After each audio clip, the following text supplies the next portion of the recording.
Well, hi there. I've been learning Danish for 2.5 years right now, and I have finished language school. And like right now, I'm just like a bird. I'm super free in my language journey, but it does not mean that I'm fluent actually. But here are the things that I would do differently if I start to learn Danish from scratch. Well, first of all, it's okay to have an accent, okay? We all know that like foreigners, they're not fluent in Danish, and nobody's expecting you to actually know it perfectly. Of course, it all depends on your mother tongue, but I guess there are not that many languages that are similar to Danish and like pronunciation that they have in Danish language, because some of the sounds that they have, they're actually unique. So that's why, yeah, don't bother yourself that much. Just learn how to make sentences correctly, grammatically correct, I mean. And it's just a question of training, and as much as you practice your language, better you become, right? So yeah, don't blame yourself or don't be shy because of your accent. We all know that you're fluent in your mother tongue, okay?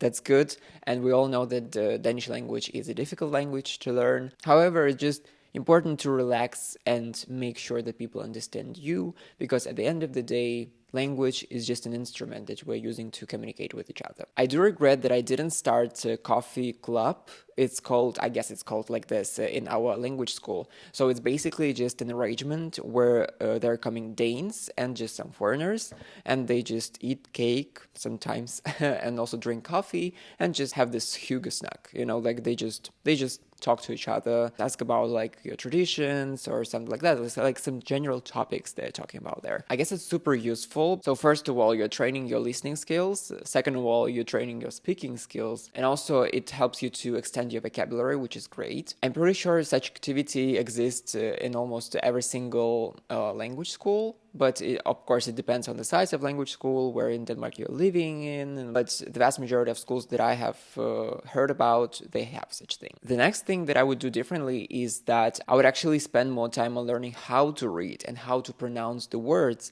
because sometimes I'm struggling while I'm reading, and I don't know the word, I don't know what it means, but I need to read it or just like say it to another person. If you don't know the rules, you cannot play the game, right? Letter G is super confusing, for example, because it can be silent sometimes. For example, when you say o, Og bo, bog, obo. ordbog, Also, it can be like gi sound, like gigantisk. gigantisk, It also can be like k sound, some glück. gløk, There is like sagtens or jeg har sagt.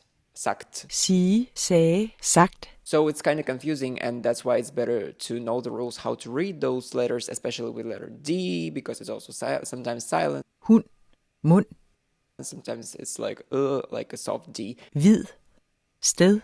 Spend enough time to understand how to read properly in Danish. Well, another thing that I have written here is that you need to start to read and watch the news as soon as possible. Well, first of all, you will keep yourself in touch with reality, what's going on here in Denmark, and also they are talking about some international events, that's for sure, because sometimes those questions, if you're going, for example, for indfødsretsprøven, it's like naturalization test, they will definitely ask you about some big events that has happened in Denmark like this year or something, so it's good to know. And also you will be not living in a bubble, because like as foreigners, like I'm pretty sure there are some people who like avoiding to communicate with Danes in like outside world, and I guess the news is one of the instruments that let you be like in touch with reality. It's super good also for your language, right? Secondly, you will expand your vocabulary. For sure, at the beginning it will be kind of difficult, and it was like kind of struggle for me, because they're using some neutral words. And like when you're learning Danish, you just know like, oh,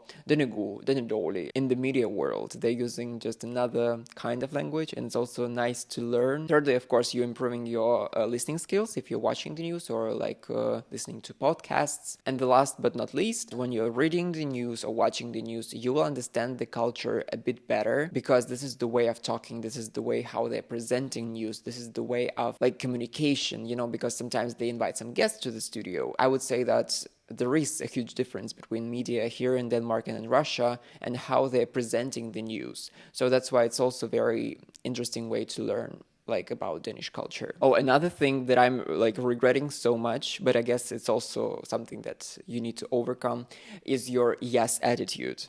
Don't say yeah or yes or like I understand when you don't understand actually, or when you're confused, or when you have something that was not clear and you didn't really get what people are saying. So, it's better to re-ask, like ask one more time and just be sure that you understand each other. Because let's be real, people do see when you understand them and when you don't. It's also a very interesting thing is that in Russia we also have like kind of yes attitude when you're just listening to a person and it's like active listening. So you just say like yeah, okay, yeah, good. But in Denmark, I would say that you need to actually listen to a person and what they're saying. And that's why my mind becomes so much sharper here in Denmark. You actually need to catch whether they're speaking negatively about something. For example, oh, I didn't eat today. And you just need to say like, no, no. Or for example, oh, I don't like it. And you will be like, oh, no, you don't like it. I don't know. It's super confusing, but those details help me to live here. First of all, if you don't understand something, just ask again. And second of all, just listen to what people are saying, and if they're mentioning something negatively, so also like keep in touch and like keep following the plot. And I guess the last thing is that just give yourself time. Don't be hard on yourself if you cannot pronounce some words, or you just forgot how to say it in Danish, or you just like in general feel like it's very overwhelming to speak Danish. It's okay, just don't give up and go. Well, if you have been learning Danish for quite a while, what would you do differently at the very beginning of your language learning journey? Just let me know in the comments. And here are 6 things that I wish I knew before moving to Denmark. Or if you're just curious how to learn Danish, just click here. Goodbye.